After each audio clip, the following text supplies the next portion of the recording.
idea that you put a wide sweeping brush on everybody that happens to have a little bit of melanin as a criminal, that is really the crime.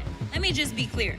Your president, he is the one that said white South African refugees needed their own program. And so therefore, he decided that he would raise the cap on how many refugees could come into the United States. What this is about is whiteness. Everything that this administration has pushed has been about white supremacy, your fear. In fact, you say things like, oh, you just want them to come in so that they will vote for you, because we know that when you look at the numbers, I mean, I'm just being real with this, but white people, they not the ones that carry the Democrats. I want to tell you the story of a town by the name of Hutchins. In the town of Hutchins, there was a proposal for ICE to purchase a building that was 1 million square feet. It was a warehouse. It had previously been utilized specifically by Amazon. And the Department of Homeland Security and ICE considered the site to convert it into a massive detention facility, which would have held roughly 9,500 to 10,000 individuals, far exceeding the small town's population of around 6,000 people. In the following weeks, the people rose up and the people decided that they were going to push and use every tool in their toolbox to make sure that this ICE facility did not go through. The town of Hutchins is actually in Texas. It actually sits in Texas 30. And I do want to applaud not only the people of the town of Hutchins, but also my elected officials on every single level that worked together to make sure that that was shut down. But let's talk about what this is really about. And I know y'all knew it was coming, especially once I showed up. It's racist. It's just racist, racist, racist, okay? Now let me tell you why it is racist, all right? This ain't about whether or not you're concerned that the immigrant is coming in and the immigrant is gonna kill everybody. That is not what it is. It's not. It's the things like what your fearless leader said when he said they're poisoning the blood, okay? What this is about is racism. Because the last time I checked, supposedly this administration, not even just this administration, let me just be clear. Your president, he is the one that said white South African refugees needed their own program. And so therefore, he decided that he would raise the cap on how many refugees could come into the United States, but it was only raised for white South Africans. The administration set a limit of 17,500 slots, planned to admit more white South Africans as refugees this year.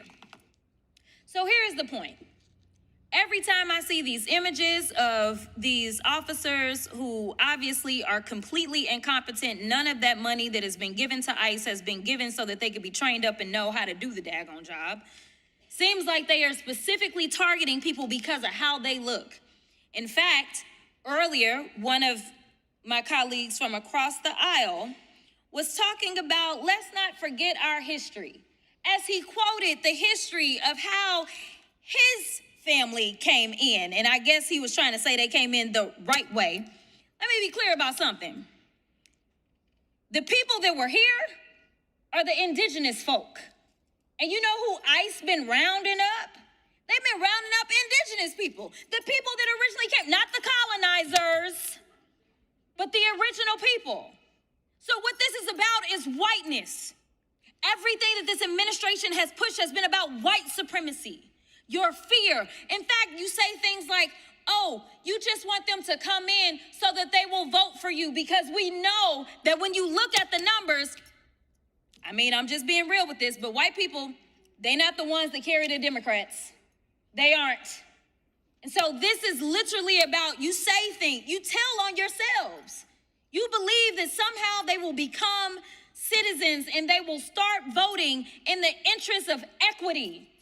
Those are the things you fight against when you say no diversity, equity, and inclusion. You want to sit up here and act like the crime is being perpetrated by people of color, but the statistics say otherwise.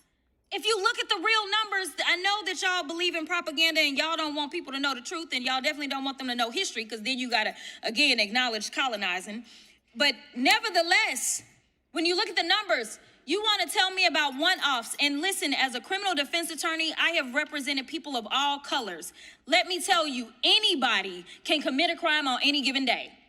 The idea that you put a white sweeping brush on everybody that happens to have a little bit of melanin as a criminal, that is really the crime. When you are elected to represent somebody, you should be understanding that your job is to fight for everybody. And what makes this country great is our diversity. This debate unfolded at a time when immigration policy was changing rapidly across the United States. During the first months of the Trump administration's second term, the White House expanded ICE enforcement operations, sought additional congressional funding for detention facilities and deportation efforts, and backed plans to significantly increase detention capacity nationwide.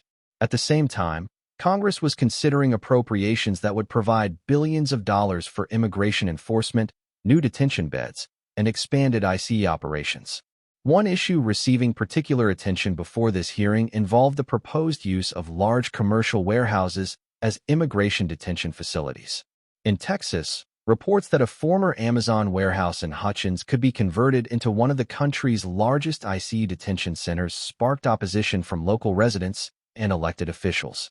Community leaders argued that a facility capable of housing thousands of detainees would dramatically change a town whose population was considerably smaller than the proposed detention capacity. That local controversy became one of the examples Representative Jasmine Crockett brought directly into this committee debate. Another major issue already dominating national headlines was the administration's refugee policy. Earlier in 2026, the administration announced a program allowing qualifying Afrikaner South Africans to be admitted through the U.S. refugee system, while broader refugee admissions remained more restricted. Supporters argued the program responded to claims of persecution, while critics questioned why that refugee category received priority over many other humanitarian cases. That decision became one of the central examples Crockett cited during her remarks. Against that backdrop, Crockett used her amendment to make a much broader argument than simply opposing another detention facility.